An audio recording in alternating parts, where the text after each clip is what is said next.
খায়রুল বাশার। আমার কাছে মনে হয়েছে যে ও খুব ঠান্ডা রেসের ঘোড়া। আমার কাছে মনে হয়েছে যে ও অনেক ভালো করবে। তারপর মেয়েদের মধ্যে সাদিয়া আয়মানকে আমার কাছে অনেক স্টেডি মনে হয়, যে কাজের ক্ষেত্রে ওর চয়েসগুলো ভালো মনে হয় আর কি, যে ও ঠিকঠাক পছন্দ করতে পারে কাজের। রাত ৮টা with তানভীর তারেক। এই সময়ের আসলে অনেকের সাথে কাজ করছেন এবং খুব কাছ থেকে দেখছেন। খুবই প্যাশনেটলি দীর্ঘদিন টিকে থাকার মতো ছেলে মেয়ে কারা?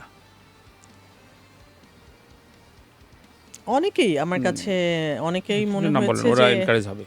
এর মধ্যে ধরেন আমি কাজ করেছি যাদের সাথে, খায়রুল বাশার। আমার কাছে মনে হয়েছে যে ও খুব ঠান্ডা রেসের ঘোড়া। আমার কাছে মনে হয়েছে যে ও অনেক ভালো করবে।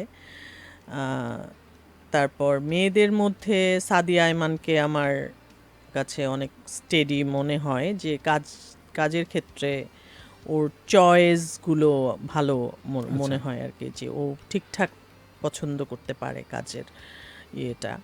তো এটা একটা ভালো দিক ওর, আমার মনে হয় ভালো করবে।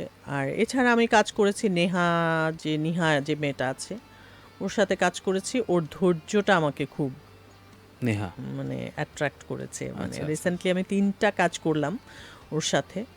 ওই যে আমি যেগুলোকে প্রবলেম বললাম, রাত 3টা 4টা বেজে যাচ্ছে বা সকালবেলা কল দিচ্ছে, মেবি আমাদের বয়স হয়েছে বলে আমরা পারছি না বা বিরক্ত হয়ে যাচ্ছি, একটা সময় আর ধৈর্য ধরতে পারছি না। But she is really different. মানে সকাল 9টার সময়ও সে যেরকম মুডে থাকে, রাত 3টার সময় একই মুডেই থাকে।